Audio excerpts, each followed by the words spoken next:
What's up guys, and welcome back to another episode of the RTG career mode. It's episode number 31, man. What a way to close out the penultimate episode of season 4. That 3-2 win against Aston Villa to death puts us into 8th place, leapfrog MRI side, and with 3 games today, we'll play them all. Yep, destiny is technically in our own hands to finish in the top 7 place due to our game in hand on Brighton, who are 2 points clear. Before we get to the first game, though, away against Spurs, I'm going to show you this real briefly. I did feel as though it was going to happen. I saw this bid for Aaron Ramsey after the game against Villa, and I was like, why is that coming? And here's your answer. Boss, I've got to be honest with you, I think me not getting games is starting to damage my career. I want to get away and make a fresh start somewhere else. Please let me leave so I can get a chance to play. I did feel it was kind of on the cards because ultimately, you know, we've been seeing this story for the past 2 years, you know, since he came in, really. And the problem is, as we said in this year's career mode, is that players get too unsettled due to a lack of game time too quickly. We saw what happened in season 1 with Ben Cabango, lest you forget about that. And if you look at the game time between he and Kanunan, it's basically the same. AK has played 30 games and Ramsey's played 27. So there's only 3 less games. When you consider AK's productivity being far better, it makes more sense he'd start a few more games. Unfortunately, one of those things, Ramsey has been pretty solid for us this year, but he is going to be leaving come the end of the season. That's pretty gutting now. And to be fair, I do feel as though Newcastle is actually quite a realistic place for him to go as well. Under Eddie Howe, so they need to worry about homegrown players for European competitions nowadays, those that are trained in the nation. I'm sure that's why Harvey Barnes was one of their suitors for this year. Anthony Gordon last year as well. And for £20 million, they want to take Aaron Ramsey. 6 million over the market valuation, I'll take it. My hands were kind of tied there, but we still believe the rifle long-term can be our playmaker. So first of the final 3 in the league, Spurs just above us in the table. Whilst technically we can qualify for the Champions League, I'm not even thinking about it, man. Whilst Postecoglou's side are going for top 4, I'm just going for top 7. First game in North London, come on you Swans. Yep, 7th will do me fine. 7th will do me fine. It will take the pressure off of that FA Cup final against Leeds. No, we don't need to win that to be in next season. So actually, no, to be fair, I think we would, wouldn't we? If we finish 7th and Leeds win the FA Cup, it's a great save by Rushworth there at the near post, keeps it goalless. Then yeah, we'll not qualify for Europe. So actually, oh, what a ball! Grealish, Rushworth again. Actually, what a start to the game here. Action-packed, early doors. Archer. Kanunan, oh, straight Vicario and turn behind for a corner. Now, I think we might need to win 2 of our final 3 to make sure we finish top 6 and not top 7. Both teams know what's at stake here. Very fast start. That early goal is definitely just a matter of time. Anton Kanunan with an absolute screamer, saying to Aaron Ramsey, don't let the door hit you on your way out, young man. What a goal by the rifle. And the fans barely look even bothered, despite the fact they've just seen one of the goals this season. Dylan keeps the chance alive, Kanunan takes the touch, and Vicario, even at full stretch, is getting nowhere near that one. What a start to the game, what a start to the season finale. Swans in front of Spurs, and that is an absolute beaut from the rifle. Goodness gracious. 22 minutes on the clock, still leading by 1. Frenetic start to the game, calm down since the goal. Spurs looking for that leveller to ensure we won't cut the gap on them to goal difference. Kunisevski got slow. Sarr takes a shot. Great save by Carl, who's been excellent all game long. And yes, I know this season he's dropped a couple of clangers. But I also mentioned, as in the last episode, he's won me a lot more points than he's lost me. No doubt about that. And this is another case of that being true. But he can't deny that one. Just smashed home by Pierre-Emile. And Spurs have their leveller. 17 to go, and to be fair, it's no less than they deserved. They might have had the lead, but it's been a much better game on their part than the scoreline would have led you to believe. Tied at 1-1. Is there going to be a late twist in the tail here, or will both teams settle for a point each, which isn't a bad result for either side? Yusuf. Tattoo run. Kanunan's on the edge. Oh, Vicario saved. Sinister. How's he squeezed in from there? How's he turned it in from there? Louis Sinisterra 3-2 has possibly won it. Oh my goodness, what a win. What a win, and the reactions say it all. Massive 3 points for the Swans, back-to-back wins against teams that were above us, and now we level with Spurs and are only behind them on goal difference. 1 down, 2 to go. Win them both, and we might even sneak in the top 4, you know. And on the conclusion of that game, we'll see the other fixtures played there. I think Brighton's game is a Sunday one, so one more advance and we'll see what happens there. As the Ramsey deal to Newcastle has just been confirmed. Aaron, appreciate the service in 2 years. No hard feelings, bro. I get it. I get it. You're a young man. You want to play all the time. And now you're approaching your early to mid-20s. So I get it, mate. I get it. No hard feelings, bro. We'll still love you. We'll still welcome you back when you come back. But there we go. So as Brighton lost 3-0 at home to Arsenal, Liverpool beat Bournemouth. And of course, we're not going to catch them now. And Chelsea beat Newcastle as well. We cut the gap on Spurs to goal difference of 1 clear of Brighton. And we got a game in hand. 3 clear of Aston Villa. We've got a game in hand on them as well. I don't see us finishing any lower than 8th, I would say. But the question is, can we leapfrog Spurs and Chelsea? We're not going to make top 4 now. We're not going to make top 4, I don't think. But definitely 6th, and that would guarantee Europa League. So, right, let's move to the following game. Chelsea away, once again staying in the capital, this time in West London. And a win here will put us just 1 point behind Pochettino's Blues with a game to go. Come on, you Swans. Destiny's in our own hands. Win this game, or we lock up top 7 guarantee. Let's get it done. Goodness, what a poor game this has been. Still tied at 0-0, but I think I'll take the point heading into the final day. A draw at Chelsea is not a bad result at all, especially no above us right now this season. I think I'll take the point. We see it out. Destiny will be in our own hands for the final game to finish top 7 anyway. There's Murillo, rare appearance for him tonight. Back heels to Oliver. We could still win it though. Tattoo. Oh, the ball! Noonan! The Finns get the win for Swansea!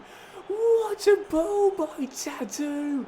And his compatriot gets his 2nd in 2 games. Thiago Silva can't believe it. And Swansea have won it. Waits for the run of AK. Fires through the rifle. Who fires in the winner? Noonan with the win. Swansea have pulled it out of the death. Well, that is going to end Chelsea's chance of the Champions League next season. Hence why Thiago Silva, he knows, man, he knows. I don't think he'll be playing Champions League football ever again in his career. But for Swansea, well, I don't think we're going to make it either, even with a game to go. But it's all but locked. I know it has locked up the top 7.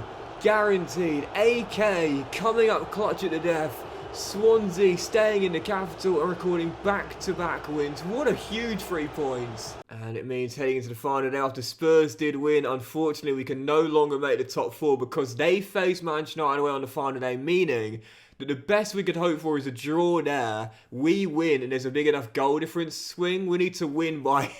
We need to win by 5 or more goals home to Liverpool, which isn't going to happen. So top 4 is gone, but we could still finish as high as 5th on the final day if we win and Chelsea fail to match our result. They're there at home to Bournemouth, so it should be a banker. So I think, well, for sure we've locked up 7th. The question is, can we get ourselves 5th or 6th on the final day? With Arsenal already confirmed as champions, Man City already in the top 4, and Liverpool have surely got themselves top 4 themselves. It will just come down to Manchester United, Chelsea and Spurs for 4th place. I don't really think we got a chance. As to the bottom 3, that's already been set and been known for a while. Saints, Leeds and Luton are down. Final game of the season, Liverpool at home, and a win could possibly put us in 4th, 5th or 6th. But the reality is we're likely to finish 7th regardless today. Come on, you Swans. Let's close out the season with a win and at least try and sneak into the top 6. Yeah, so long as we finish top 6, that's European football guaranteed. Against 7th would practically ordinarily do it, but because the FA Cup final is against Leeds, again, bottom 3, if they win that, they're going into Europe in the Championship next season. So yeah, it's just one of those rare moments where it's like, are we the baddies? You know, as Rushworth makes a great save in the post. It's like, I think most people will be rooting for Leeds, man. Not only the fact they're underdogs, but also the fact that would be a rarity. It's only happened, I think, once before when Wigan won the FA Cup and were relegated the same season. and they played in Europe in the championship. So yeah, it's possible. Oh, it's possible. And Cam, I did feel as that was going to be an injury. Strong tackle, but a fair one. As Rushford makes another great save, and Cam is, that's a massive blow with the FA Cup final right around the corner. Found to get into his feet, but I think he'll be missing the cup final. So second half off and underway as we're still currently dead to 0-0. Taking Archer off at the break, man. Well, put it this way, unless it's a bruise or a dead leg calf, it is going to be the end of Archer's season, unfortunately. So we've got a real dilemma for what we do in the FA Cup final now. I mean, do we start Vasquez? I know he has got me a goal in the cup. Do we start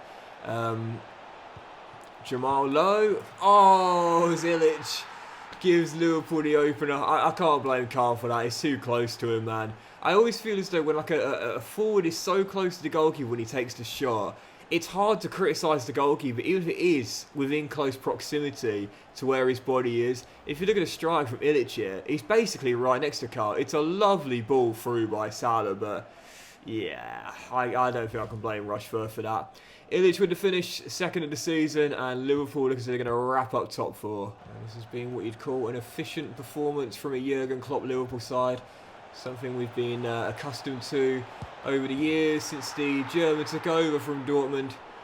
And that's why they're going to run to and celebrate the final goal. 2-0, and that will do it. Klopp's Liverpool get the win, and that will wrap up top four. For us, unfortunately, it's 7th where we'll end up finishing. So in the end then, the final league tables like this. Arsenal are champions, so we knew that for a while, man. They ran away with it this season, finishing 11 clear of Manchester City, with Liverpool and Manchester United holding on to that top four on the final day. Chelsea, in the end, narrowly miss out on Champions League, finishing in 5th. That 1-0 loss to us at Stamford Bridge means we'll get a frosty reception when we're back there next season, with Spurs in the end finishing above us on goal difference in 6th place. That's gutting, man. Just 1 point would be enough, but so be it, so be it. So 7th for us, which means it should be Conference League, unless we win the FA Cup, of course, which will put us in the Europa League. Brighton, Aston Villa and Newcastle wrap up what was a really congested top 10. The bottom 3, as we knew, had been confirmed for a while. Southampton, Leeds United and Luton Town down to the Championship. We'd known that for a while, though, to be fair, so no surprises there. Oh, crumbs. And how bad was the injury for Cam? Yeah, that's okay. That's exactly what I was expecting. 3 months. Cameron done for this season, and he'll miss the FA Cup final.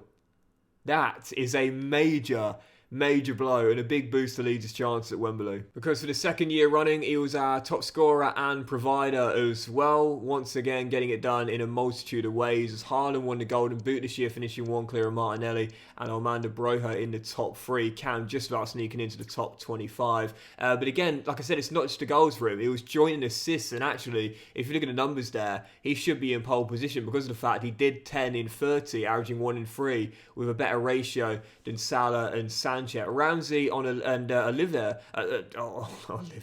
Oliver also made the top 10 as well, which was really nice to see, with Kanunen just sneaking in the top 25 himself. And as for clean sheets, this was nice to see. He might have shipped 2 on the final day, but his clean sheet at Chelsea means that Carl, for the first time this save, has won the Golden Glove. It was coming 2 solid years the past 2 seasons, and now he gets his flowers. Golden Glove winner Carl Rushworth. And for the first time in the save, I want to show you this really briefly. First time it's happened in the entire save. Jordan Boz makes Team of the Season, our first ever Team of the Season Swansea representative. Going to be hard to keep hold of the Aussie in the summer, no doubt about that. And you might have seen in that email of Archer's injury there that 5 youth players are asking for pro deals. We did say this would happen come the end of the season anyway. And here we go. So Ogawa is the Japanese goalkeeper that I've been absolutely gassing up since he's got into our academy. Obviously, he's going to get a pro deal. The problem is he's just got so many other goalkeepers that can do the job. Who were the other 4? So it was Ogawa, Ryan Healy. That's that. Is that the Irish midfielder? I think it is indeed. Yeah, 86 rated, 63 overall. Looks absolutely fantastic. So he'll get a pro deal as well. The others are Brian Jones, who also wants a pro deal. Where is he? I don't see him on the list. That's never a good sign. There he is right there. American centre half. Because of the Greek lads we got, like I said, we're being very selective here. I'm gonna let him go. We've got other better Americans anyway, and we don't want to completely overpopulate our team and the game. Same with Josh Sanders. I've seen this is the token Dutch lad we got, but his potential is not very high. We've got far better players in those options, so we'll release him as well. And the final lad is Tyler Johnson. This is the American. Where is he? There he is, left midfielder. 59 overall. Do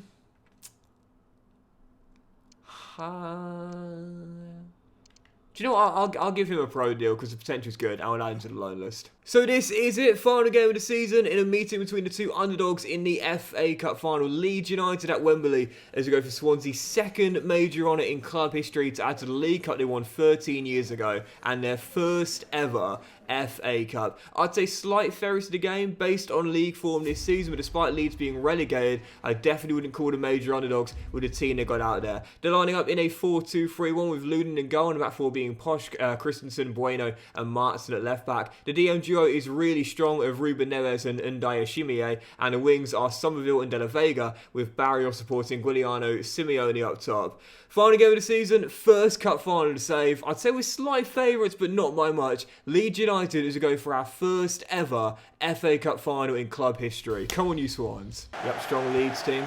And like we said when we faced them at Ellen Road, we're going to be raiding their side in the summer due to their relegation to the Championship. A few players that I'd love to bring with me to South Wales for next season. And of course, don't forget, we're also missing 3 of our starters. No Laird, no Sol, and of course no Cam either. So yeah, I'd say we're favourites, but not by much. Flamingo, a massive interception there, and we should get it away. The start of the game is really important. Get off to a good start and try and show that we are favourites and ferrets for a reason. Sinisterra's going to be on there. And Lunin makes the save at the near post. Louis having a great run to end the season off. First shot on target. You always want that. You always want to test the goalkeeper early, especially when you're favourites. We've just done that. The good stop there by the Ukrainian, as we're still tied at 0-0 for now. As it starts the game, calmed down since then though. Still tied at 0-0. Leeds looking for their first chance. They might get it here. Pedro De La Vega pokes it through the gap. There's Barrios. Crescencio Somerville. Tackled by Flamingo. Well in, mate. Now Sinisterra has Jamal ahead of him and Jordan out wide. Team of the season, Jordan Bonds, lest we forget. Now Kanunan hits Jamal low, giving it on to Star, the senior.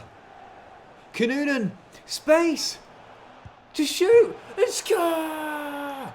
Anton Kanunan with acres of space, and he clots it into the top corner to give us the lead. Forget your headshots, this is a corner shot. Drills one in, no chance for Lunin, and the rifle gives us the opener at Wembley. Crisp finish, class finish, Swans in front. You can't give the rifle that sort of space, man, honestly. What do you expect? If you give him chance to scope out the back of the net, you know he's going to hit it. And oh, hang on a second. And Jamal, who played the great ball through, is like, oh, excellent start to the game. We'll play advantage ref because there's Tattoo Oliver for the second. Quick fire double at Wembley. The Finns with one apiece. Swansea 2-0 up. Oh man, this does happen to underdogs occasionally. They just capitulate. They've defended well for a long time, and once that first goal goes in, the heads drop, and another goes in straight afterwards. Exactly what's just happened, and for Leeds, man, they would have known. They were close to closing out the half. Still tied at 0-0. That'll be a solid first half for the underdogs, and instead they're going 2-0 down. 45 minutes away from Swansea's first ever FA Cup. Keep it tight defensively, and it's ours. Leeds desperately need a goal as they approach the hour mark, but instead, couldn't run. Oh, he's got it first! Looting coin, no man's land. An AK doubles up at Wembley. The boy Wanda makes it 3, and that is it. Swansea's first FA Cup in club history. As soon as Tattoo found a bit of space stepping in from the right, I just saw Kanunan there. I said, just run. If they switch off, you're going to be free. Looting it caught in no man's land. Kanunan heads home the third. Game over. Swansea get their first in the Docks era.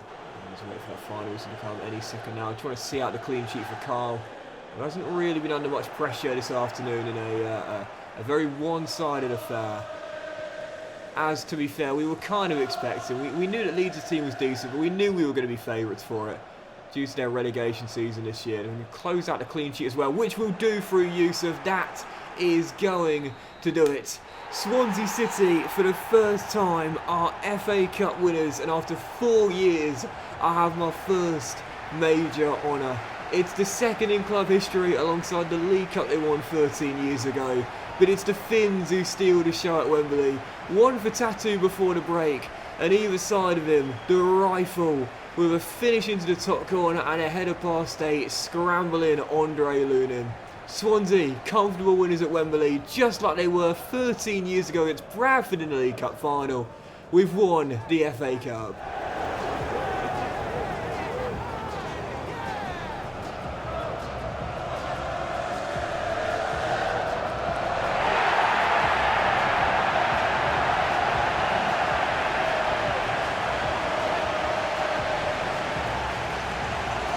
Yeah, no doubt about it, definitely deserved a win. Won practically every single category in the list and ran out comfortable winners at Wembley. And again, it's exactly what happened in the League Cup final against Bradford City. So talk about deja vu, facing another Yorkshire side in a domestic cup final, being favourites pre-game and ended up winning comfortably as well. But yeah, definitely deserved it, no doubt about it. And it is, again, first FA Cup in club history. Swansea never even been to the FA Cup final. This would have been their first, and now their first to go alongside the League Cup they won again against Bradford back in 2013. So Joe Rodden lifting it, and deservedly so as well. Swansea Academy graduate, Swansea-born local lad, Joe Rodden, getting his hands on the silverware for his boyhood club. Oh, it just feels right. So, yeah, absolutely buzzing with that. Absolutely buzzing with that. I said this is my number one goal was to qualify for a European competition. I did not mind whether it was Conference League. I did not mind whether it was Europa League. And in the end, because this FA Cup win, it would have ordinarily been Conference League due to finishing 7th, but instead, it'll actually now be Europa League. The FA Cup winners qualify for the Europa League, so even though we finished in 7th, which would ordinarily be Conference, winning the FA Cup sees us now qualify for the Europa League. Then again, this is FIFA career mode, so I guess you never really know. But still buzzing, absolutely buzzing. Kanunen coming up big on the big stage. This is why I'm not too concerned that Ramsey is going to be going. And that FA Cup is Swansea City's and my first winner's medal. Absolutely buzzing. So to end the season off, we'll first take a look at who won what else in the other major competitions, where Liverpool won the Carabao Cup this year. The Conference League is just such a fascinating competition. I love looking. I know I say this every year, but I love looking at it. I love seeing who won it. And in the end, it was Torino beating Real Betis in this season's edition. The Europa League was very interesting indeed, with Real Madrid being knocked out by Valencia in an all-Spanish affair. And in the end, Leverkusen managed to come out winners there under Xabi Alonso, beating Sociedad in the final. And as for the Champions League, I always show you the groups halfway through the season, but as for the knockout stages, onwards, obviously some blockbuster ties going forward. But in the end, it was Borussia Dortmund winning their second in club history, beating Milan in the final. As for the Football League, well, Leicester City set a new points record and smashed it, finishing winners in the end 22 clear of Everton in second, and the playoffs will be Burnley, West Brom, Middlesbrough and Blackburn Rovers this season. League One saw returns for QPR and Plymouth to the second tier, with Huddersfield, Charlton, Blackpool and Oxford United competing in this year's playoffs. And as for League Two, it was De Gas, Wrexham and Exeter City, the top three, and Accrington, Stanley, Stockport County, Colchester and Leyton Orient will be in this year's playoffs. PSG continuing to dominate French football, finishing 5 clear of Monaco to pick up yet another Ligue 1 title. Wow, look at that. Bayern finishing in 3rd place this year, whilst Dortmund won the Champions League in 4th. It was Leipzig who managed to win their first ever Bundesliga title. Inter Milan finished 6 clear of Juve to win the Serie A. Will that happen in real life? Well, based on the league table so far this season, it's definitely a possibility. Interesting on the Eredivisie, Ajax finishing 4th this year. So Yeah, struggling a little bit. Is it time for Ben Cabango to come home in that case? Well, I guess we'll see. We'll do a few more whilst I'm here. The Liga Portugal first, with Porto running out 6 points clear of Sporting and 7 clear of Benfica to win Portuguese Primeira Liga. The Chints Premiership, the Scottish Premier League, saw Rangers finishing third this year. Hearts sandwiching themselves between Saturday and Celtic, who once again won the Scottish Championship. And as for La Liga, Barcelona on top, 7 clear of Atletico with Real Madrid in third, and Real Sociedad in fourth place this season as well. I'll do a couple more whilst I'm here. Fenerbahce winning the Turkish Super League this season. God, I want to go back to Turkey so badly, man. And as for the MLS, obviously we only just sort of started in the MLS right now, but Minnesota United, the team that jumped out to the best possible start in the MLS this year. And so we'll end today's episode off by taking one final look at our Swansea City team at the end of Season 4. I have to say, between this season and last season, I think this is where we've seen the most growth as a team. We really improved it with the signings we made this year, including Sinistera, of course, coming in, Sol, who was brilliant on a free transfer as well. And I have to say, moving forward, the team's starting to really take shape now. The team's starting to really take shape. The first 2 years in the Premier League, that was all about us kind of finding our feet a little bit, finding stability. But now we've taken the next step up, no doubt about it. And I'm pleased with how things are progressing. But of course, as always, do keep those transfer targets coming in the comments section down below, guys. Any transfer targets you can think of for next season as we're going into Europe for the first time in a say, then please do let me know. Carl appears to be done growing now at 80 overall. That's such a shame for a man who just won the Golden Glove. But maybe a new goalkeeper next year. Who knows? But yeah, any transfer targets, do keep them coming in as I'll run you through the full team here. Ogawa, by the way, as we expected, potential to be special. Goodness gracious, I'm excited to see this guy's career unfold. And of course, in Season 1, he'll be definitely being added to the loan list. But yeah, I would say for the new seasons, I'll run you through the team here. Jordan Boss, my number one concern is keeping Jordan Boss. In fact, do you know what? After being in the team of the season and being on the same money he's been on since he came in, I'm going to give him a new contract. I think to deter offers, that's what I'm going to do. I'm going to give Jordan a new deal and say, listen, I know Manchester United came calling in January. I know you've got 3 years left in your deal, but that team of the season bonus will give you like double the salary. And can you put a 1-year extension on the deal and decide to commit your future to Swansea? Because I don't want to lose this guy. I love him. I absolutely love him. And in the end, he's going to get even more than double his salary, but definitely deserved. The Aussie this year was fantastic. Hang on, why does it still say 3 years? What? I just added an extra year. Was it 2 years? I swear he already had 3 years. What? I swear I just added. Did I not add an extension there? Someone rewind the footage. Didn't I add an extension there? Well, anyway, realistically, if we're dealing with realism, it's a bumper pay packet he deserves, and it's going to deter transfer offers, we'll just say that, after another brilliant year storming down that left-hand side. Joe Rodden, now 80 overall, 29 years old, don't think he's going to get much better now, but he took the captain's armband this year after Grimes left us, and for him to be leading us to FA Cup glory, I still want to keep him for next season regardless. I'm not sure Nathan Wood's going to make it now, 25 years old, and only growing gradually out on loan. Creswell, what a pickup on a free transfer, 7 clean sheets in 12 for a third choice centre half. What a pickup from Leeds United he was, as Flamingo once again ever present in our back line. I do want to keep him, even though he's not growing much now at 24 years old. I think Bashir Humphreys will probably go next season, though. He'll have 2 years left on his deal, but I think I'm going to let him go come the end of the start of the new season. He's not really growing anymore at 24 years old and barely gets a game regardless. Murillo barely played, just here as a squad right back, really. But Ethan Laird injured once again. That's a big call for the new season. In terms of new signings, where I would be looking to improve upon, I would say right back. I think personally we need a new right back, because Laird, second year in 3, he's gone down with a 3-month injury. He's not growing anymore. And whilst I do like him as a right back, I think it might be time for him to become a backup now as we look for a new starting right back for next year. Marchetti might have played his final minutes for the club this season. I might sell him in the summer as he's not getting any better at 29. Yusuf not getting any better, but still a squad DN that we want to keep, because he started once again every single game. Back-to-back seasons where he played every single league game. He's an Iron Man! He's Moses Odio 2.0. We absolutely love Al Hassan Yusuf. Kai Briano, I think, is going to go in the summer. Only 2 years left on his deal, and of course not getting any better now, 71 overall. Sinistera, what a late run to the season for Luis. Brought him in, he was okay. He was alright, but to end the season, man, he had a great run in terms of goals, including that brace against Aston Villa that saw us become a massive win as well. 8 goals and 3 assists in 35. That's not too bad for Luis Sinistera, especially because we don't get too much from the flanks anyway. For a club record signing, could have been better, but could have been a hell of a lot worse, no doubt about that. Sol, probably my best signing of the season on a free transfer. What a difference he made to the club, man. Honestly, coming in, changing our mentality, turning us from being satisfied as a mid-table team to trying to become a winning team, and we did. Might have been injured for the final, but he still gets himself a winner's medal. We love you, Sol, as Levitt is still growing quietly. Still think I'll keep him for the new season. What's Healy's potential? Exciting prospect, okay.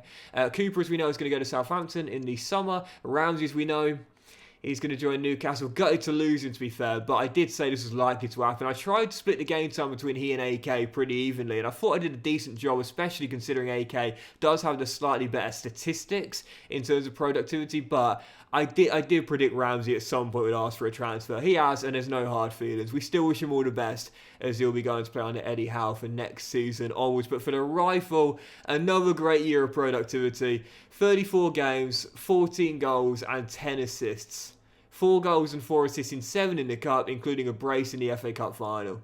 Up 4 to 76 overall. EA, please, please, please can you give this guy a potential upgrade for the new season, man, because he definitely deserves it. I'm going to put him on a balanced development plan here as well. A change from balance to Dynamo, as that's the quickest there on 17 weeks. But still, please, EA, please give him a potential upgrade, because he definitely deserves it. Give him his potential back. Even if he's only showing great potential, I don't care. He deserves something. Once again, the Rifle, absolutely brilliant. So clutch at the end of the season as well. Dan James might sell him in the summer. Swansea Academy grad, of course, but not sure he's going to get any better now at 29 years old, and just a squad winger. And we've got better ones already, including this guy, Morgan Whittaker, whose goal-to-game ratio is far better with 5 in 15. And he chipped in with a couple of important goals for us this season, particularly in the Cup. Bangura, by the way, you know I've been big on this guy. He's growing 8 ratings now out on loan in Belgium. He's still got another year there, and we'll see how he gets on with USG in his second season. But already he's looking very good indeed. Bam was up to 74 overall out on loan. I think Josh Gidley's time's come to an end. One of the season 1 OGs, one of the rare ones that are still here, but only a year left on his deal. I don't think he's going to get a new contract. On $29.5 a week, barely played at all this season because we've got far better options now, including men out on loan as well. So for Josh, we appreciate your service in 4 years, but I think it's time for you to go and find a permanent home elsewhere for your final few years. Matondo, again, didn't play that much either. Only really brought him in as the new Elliott List, if you will. So those numbers are kind of exactly what you'd expect. Cook's growing 4 out on loan at the Riverside. Connick's now up to 80 overall at Bournemouth, progressing really nice out on loan right now with the Cherries. And for Tattoo Oliver, a bit better than last season. 5 goals, including 1 in the Cup final, plus 12 assists as well. To be fair, I think he was top 10 for assists this year as well, wasn't he? I think. But even so, more of a creator than a goal scorer, Tattoo, for the second year in a row. We had a big bid from Arsenal of £40 million. We turned it down. We gave him an extension, and I think his performance in the Cup final justified that big bumper pay packet, up to 85 overall, and the Wonder Kid delivered big on the biggest stage as well. Mendoza's up 3 at Leicester, Leo's up 3 away in America, and Traore, the new Wilfred Bonney, is up 8 ratings as well. He's still got another year out on loan there. We'll keep an eye on him at St. Louis. Wow, he's grown 10 ratings, Kyle Matthews out on loan right now. And as for Jamal Lowe, down 3 ratings, 68 overall, started the FA Cup final and assisted the first goal for Canunan as well. The goal-to-game ratio, impressive in the Premier League. He's a big game player, as we know. You put him in the game for a big game, put him in the team for a big game, and he performs. But can I just say, please, Jamal, please. You've only got 1 year left. Just please make last year your final year. You're down to 68 overall now. Come on, mate. Have your farewell tour. Have your retirement season. Have your one last dance, mate. Come on, hang up at the end of last season, because I don't want to have to give you another contract extension knowing you'll probably ask for a wage increase as well. Come on, Jamal. Give it 1 more year. You've won your first of a major honour. Give it 1 more year, retire at that. Liam Cullen's going to join the Blades when the transfer window opens. Academy graduate, but barely played this season. That's for Brandon Vasquez. Most of his minutes came from the bench. So take those stats with a pinch of salt, but 4 goals in 21. That's actually not that bad bad, averaging just under 1 in every 5 for a bench striker, who also grew 2 rates to 79 overall as a different sort of option. And as for Cameron, bold call for next season. What do we do? 11 goals and 10 assists in 30 games, as we said, as much of a creator as he is a scorer, but no longer getting any better. He's just gone down with that 3-month injury. Do we look for a new star striker for next year, knowing we actually don't score that many goals? And this guy, whilst again he was our top scorer, 15 for the season, it's not a lot. If you want to make the next step up, maybe we need a new striker. So in the comment section down below, if you can think of anyone, do let me know. But that'll do it for the season finale, guys. So massive thank you for watching the end of season 4. And if you enjoyed it, it was a really good one to be fair, then please do drop a like. Much love to you all. Have a fantastic day. I'll leave you with the open top bus parade as we head into the new season. For the first time in my tenure, going into the Europa League, we assume it might be the Conference League. To be fair with VA, it might even be the Champions League. We know what they're like, but we're going into Europe for the first time regardless, on the back of winning our first major honour. But now we want to take even more steps forward. For next season, I want to knock on the door for a top 4 place. So any transfer targets you can think of, let me know in the comment section down below. Have a fantastic day. Thank you for watching season 4 as a whole, the save as a whole, and the finale as well. Much love to you all, and I'll see you for the start of a brand new season, our 5th with Swansea, as we go into Europe for the first time ever and defending our FA Cup 2 very soon. Come on, you Swans.